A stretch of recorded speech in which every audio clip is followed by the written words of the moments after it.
Subrina Dhammi and Faith King. Hello, ladies. Hi, Elaine. So, you know, I think my first question to you was, when we came up with this idea to do this 1-hour special, why did you agree to be a part of it? Why did you want to do stories in it? Sabrina, I'm going to start with you. Well, I saw what you did last year for the 1-year anniversary and how powerful that 1-hour special was.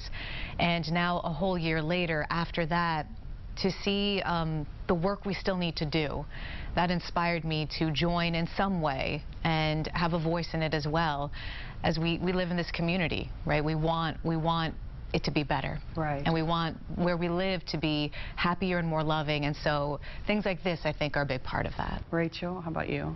Well, being from Minnesota, obviously this event was very close to home for me. I had friends and family members who live in Minneapolis, and I saw how that changed their communities and still is impacting communities. And so I felt, like Sabrina said, it's really important to be a part of these conversations and continue to tell this story and how it impacts day-to-day life for a lot of people. Yeah, what about you, Faith?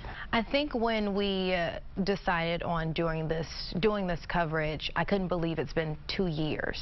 It seems like it was just yesterday when that viral video was everywhere on social media with George Floyd. And I think that's why I was so ready to jump on board. I had heard of what you did last year, and I saw some of those conversations you did, and I was just ready.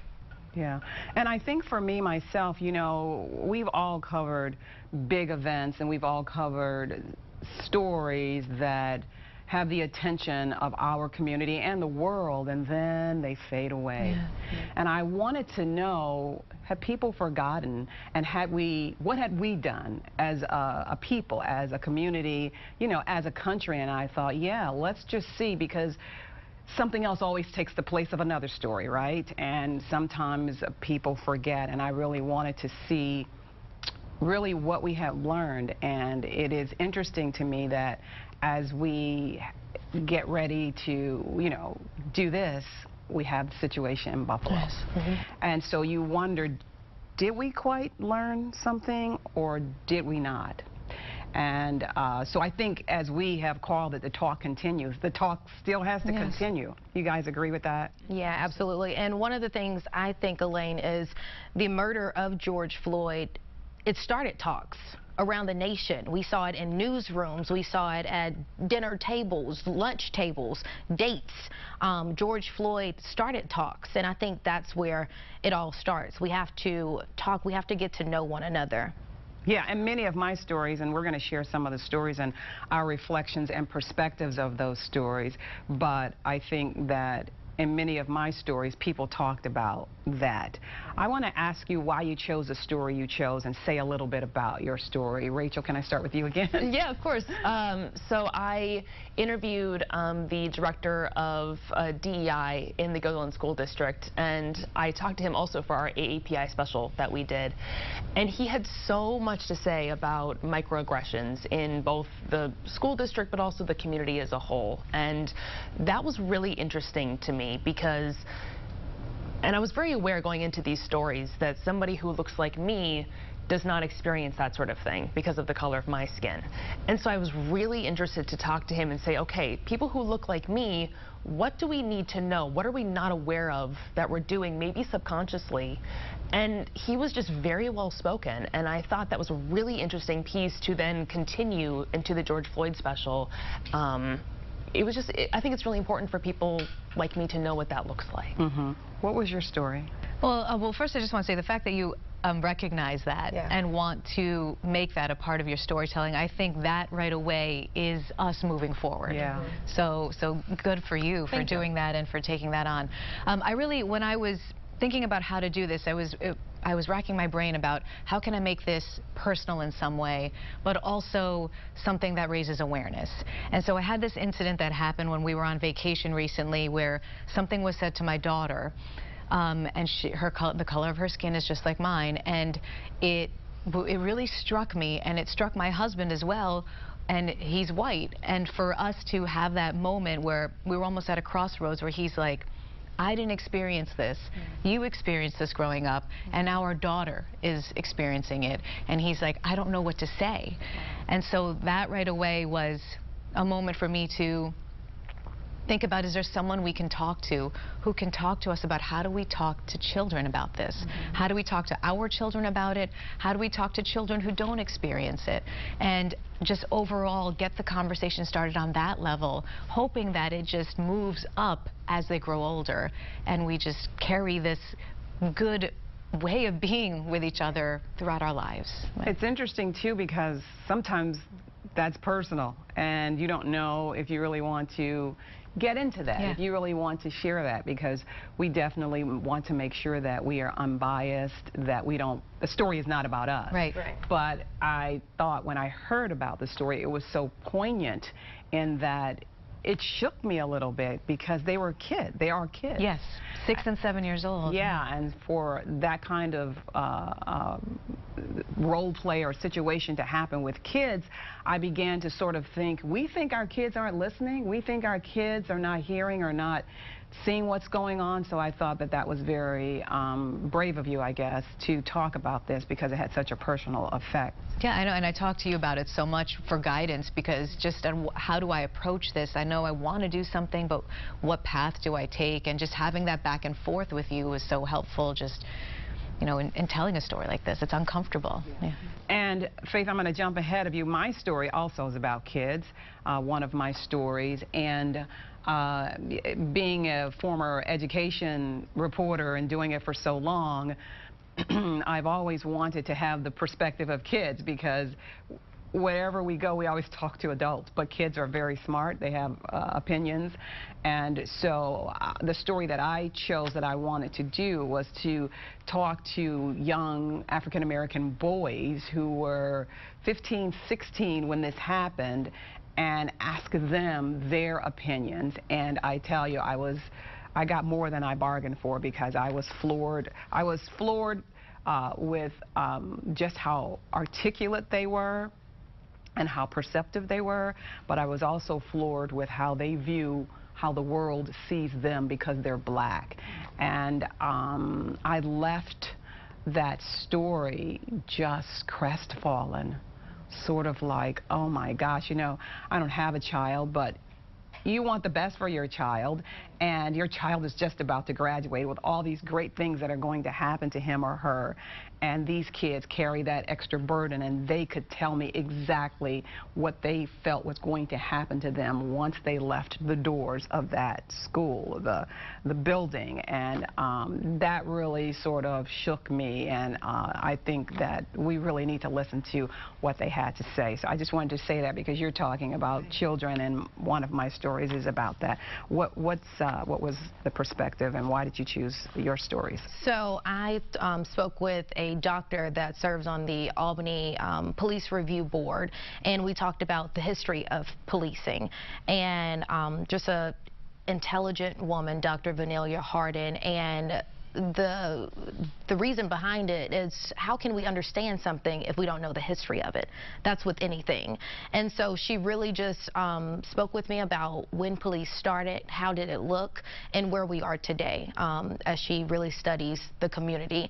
And then the second story that I'm working on is, I sat down with a local family and we talked about the talk, right? Because this is what it's all about. Mm-hmm. And when you say the talk, a lot of people may think you're talking about, you know, the birds and the bees, mm-hmm. having the talk with your children. Mm-hmm. But in a lot of black and brown communities, Elaine, I know you know, because you kind of started all of this, spearheaded all of this.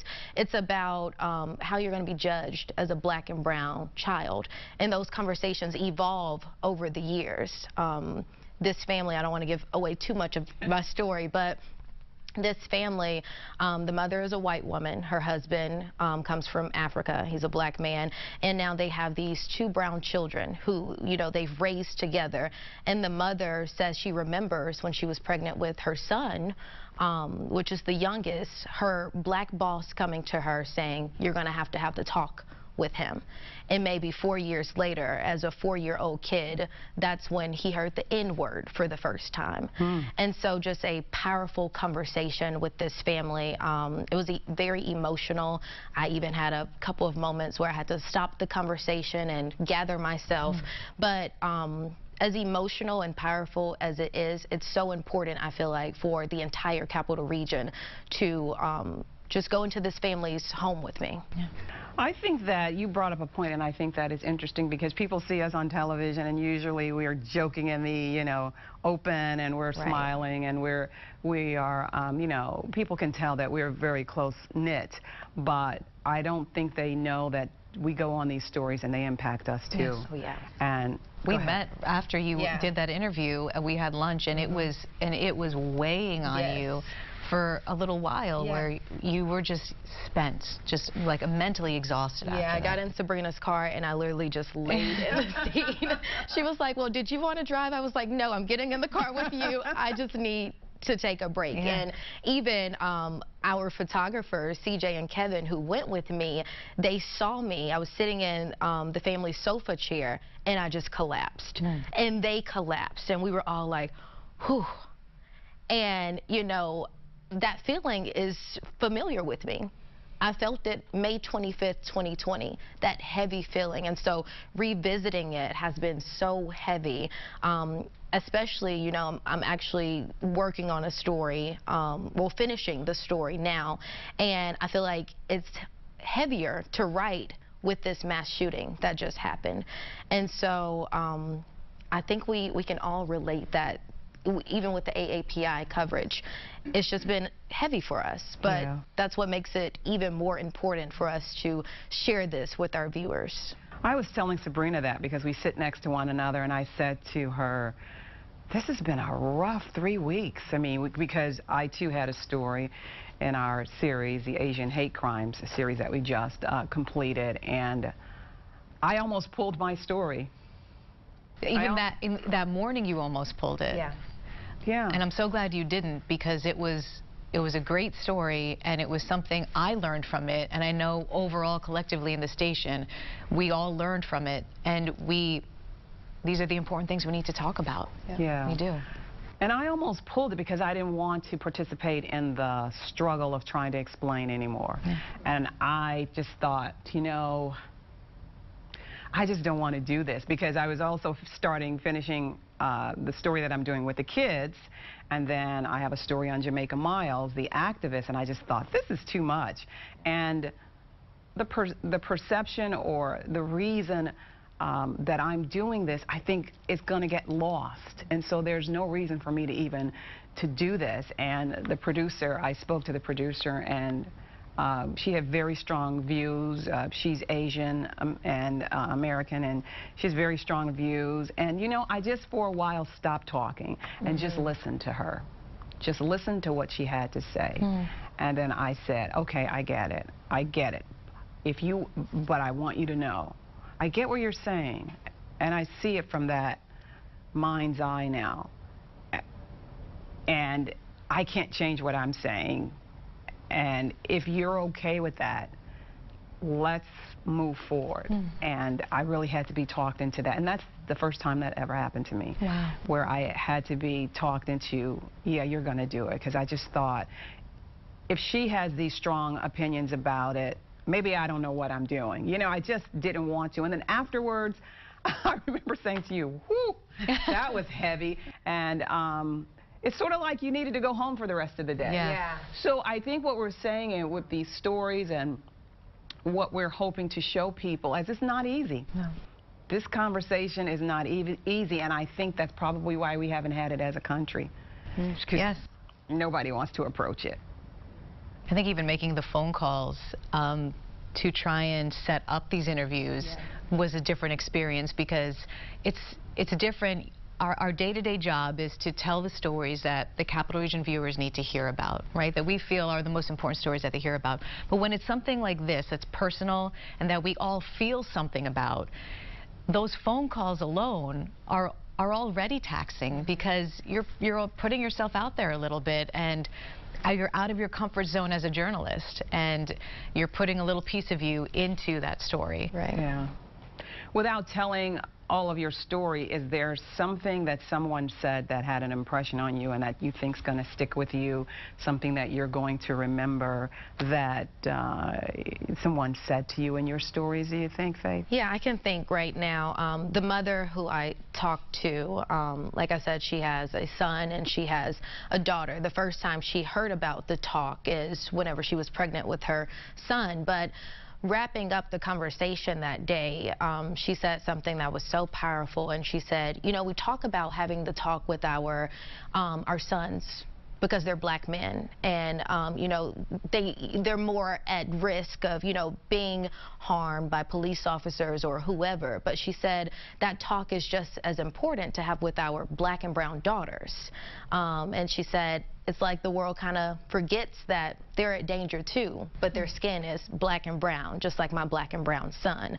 And I thought that was so powerful. Like I said, I got so emotional during that conversation because I can even put myself in, you know, those shoes. I don't want to get emotional. But it is emotional. Yeah. Because you put yourself there. Yeah. And I remember talking to the family and telling them, I shared a story with them. I was, you know, raised in a white neighborhood, and it was me and my brother and one of my best friends. We were just walking around the neighborhood one night, our own neighborhood, and the neighbors called police and said it's some kids, they're breaking into homes, they're up to no good. And I remember seeing the officer throw my brother, you know, over the car. And I don't know, I was in middle school, and you know, just sitting down with that family, it's something I never even really talked about. We just kind of moved on from it. But, you know, being who I am now as a journalist, but also just a little older and understanding that that small situation could have turned into a major thing for my family. It could have really went left, and we were just walking in our own neighborhood, and you know, some of the words that the officer was saying to me, you know, was just as rough as throwing my brother on the car. And so that was so powerful for that mother to say, we talk about protecting our black and brown boys, but we also need to protect our black and brown girls too. And I think that, thank you for sharing that. And I think that that's important. You know, we're here talking because we want people to know that we're human and we have, you know, feelings because of what we're doing.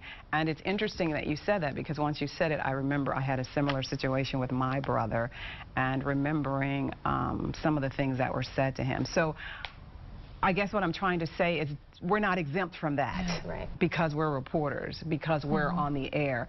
This affects us too, and this is in our lives as well. And that sort of triggered that when you said that I remember that I had that same situation. It's a helpless feeling, because that was my big brother, and we were kids. We weren't babies. We weren't kids. We were probably in our early 20s when that happened. And I grew up in St. Louis, and it happened. And so I think, just saying, we've experienced some of that. Was there a story that, or something someone said in your two stories that you'll remember that you think will stick with you?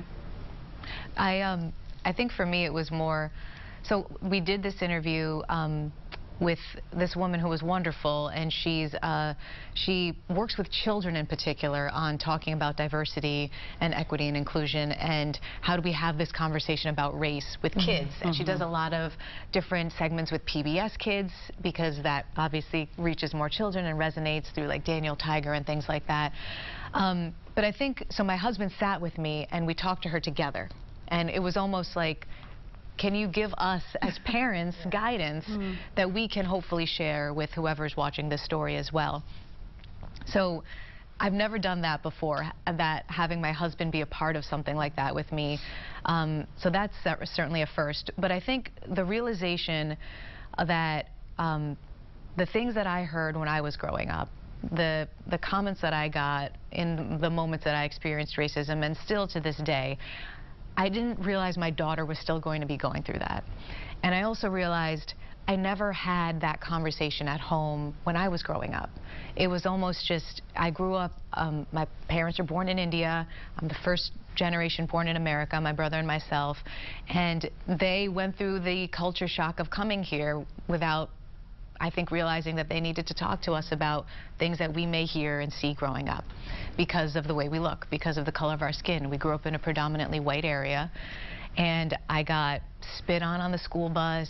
I had people say nasty things like about the way I looked, about my hair, just it being, you know, I had very frizzy hair. You can't tell right now because I've put a lot of work into it. But I mean, I just didn't realize that my daughter was going to be going through that as well. And she asks, you know, do people say, did they say that to me because my skin is brown like yours and not white like daddy's, you know? And so just the realization, and then this woman, you know, to say to me, it's never too late to have these conversations.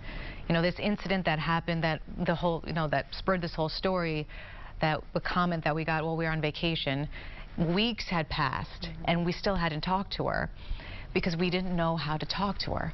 So after talking to this woman, she said it's never too late to talk about it, because she said your daughter is probably going to remember that forever. Yeah.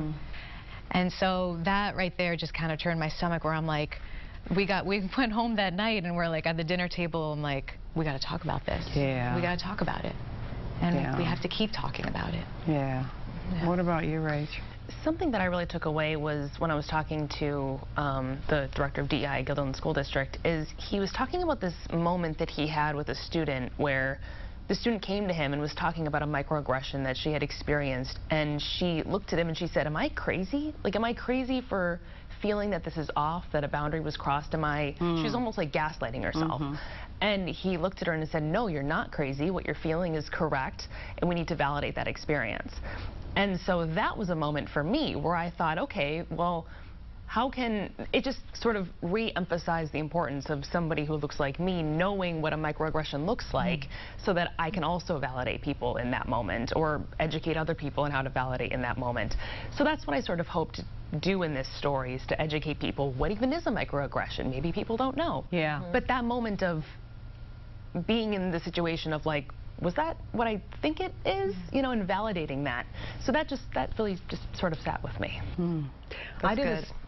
You said have I was going to say that's good, Rachel. Yeah, yeah. I did a story with Jamaica Miles, and I think everybody is familiar with the activist Jamaica Miles. And since I have been here, she's always been defending somebody's rights and, you know, out there. And I asked her this question this time because I spoke to her the first time I did these stories, and she said she had hope from the first time because it's been a fight of African Americans. And this time, the last time, after George Floyd was murdered, she saw so many whites join her that she was ecstatic, because she just felt, now we have the power. We have people who actually see what we've been telling them for years. And so I wanted to know if she still had hope, because a lot happened to her, as we know. And we talked about that, and then I asked her, how do you do this? How do you keep going out the door, and how do you keep doing that? And because we see it, we tape it, we put it on the air, but where do you get that courage to say publicly, what you're doing is wrong to me, what you're doing, you know, hurts me, it's not fair, it's not equal? And she said to me, some days I don't want to get out of bed. And that surprised me, because I thought, because she's always had such a fervor for that, that she's just got it. And she said, some days I don't want to get out of the bed. Wow. She said that, you know, it's painful, it's hard, but if I don't do it, what about the lady who comes to me and says that her son was brutalized? What about the person who says to me something happened to them if I don't do it? And I don't think that we think about the people who are out there in the public who actually are speaking up or speaking out, whether you agree with her or whether you don't. I think it takes a lot of courage to face people, because we're not facing people right now. You know, that's why we're dealing with some of the things that we have. We don't have it in us just yet. We don't have the courage, or we don't want to deal with it, or it's too, you know, fearful for us. And I asked her that, and when she said that some days I don't want to get out of bed, And I was surprised by that. I mean, you guys have all seen Jamaica. Oh, yeah. Miles. Are you surprised to hear her say that? Absolutely. But it humanizes it a little bit more because she's so strong, but it shows that she can also have those moments where she's falling apart because this is just a lot. Yeah. And I think there's so many things that have happened if we look back at some of the stories we've covered where she's been. We talk about the heaviness for us, and we're doing this project. Right. But it has to be, when she said that, you're right, it humanized her. And imagine the heaviness that she has to put up with and feel, and that's the not wanting to get out of bed part of it, I would think. That, you know, it's so heavy, I just don't want to deal with it today. Yeah. Yeah, but she does. You know, and a lot has happened to her, and I don't, like all of us, I don't want to give away all of the story, but a lot has happened to us, and I am just, I'm surprised that she's still in it, you know, because it's one thing to have people rooting with you, like she did before, people standing next to you, you know, 10 deep, you're marching, the adrenaline's going, and you've got people, you know, on your side. But it's another when you are by yourself, and that's what the fact that you are leading this whole topic for us, you had the idea to do this, and the meetings, I almost wish people could just be a fly on the wall in the meetings that we've had about it, because those are passionate meetings, and we all care, and we spend a lot of time figuring out how to do this. Yeah. Right. Yeah, we did, and we had to listen to other people, and we had to ask why do you want to do that story, you remember? And we had to ask, how's the story going to go? What's your angle? Yeah, those were some powerful meetings, and I think the most powerful of all is probably the implicit bias one. Whew, because you're with your colleagues, and certainly no one wants to embarrass anyone, but we want to be better. I want to be better. That's why, because the implicit bias course that we're taking, you don't have to take that either. It's voluntary. So I just want to be a better person. Yeah. And it starts with talking. The talk. The talk continues. Our talk, you know. What do you want people to know? We have like a minute, a little over a minute left. What do you want people to get out of this special? Right. I think that's what I want people to get out of this. I think I want people to know that this is where it starts. It's not easy. It's very heavy. It weighs on you. It can weigh on you. But it starts with talking with one individual who's, you know, different from you, who may look different from you, who may look just like you. You know, we can have conversations. And you can teach me something, or I can teach you something. I can share my experiences with Subrina and Rachel. But it starts with having a talk and having a conversation. And I would just say, you know, fear comes from the unknown. And once you just know, once you just have that first talk and that first conversation, what are we scared of? Why are we scared of this talk? Why are we scared of, you know, sharing? Why am I scared to share with Rachel how I feel? I'm not scared. I've had that talk with Rachel. So it starts with talking. What do you think you want people to know? Yeah, if people can just have that conversation around their dinner table tonight, then we've done something. We've done something. And Rachel? I want people to take away to not get offended. If you're part of the quote-unquote white majority, don't get offended. Sit with the uncomfy feelings and move forward through it and learn, because you're right. What are we afraid of? All right, ladies, we've run out of time. So thank you all. Thank you, Elaine. Thank you. So thank you for joining us, and we hope you will tune in on May 25th at 7 p.m. for The Talk Continues. Today on 25 Words or Less.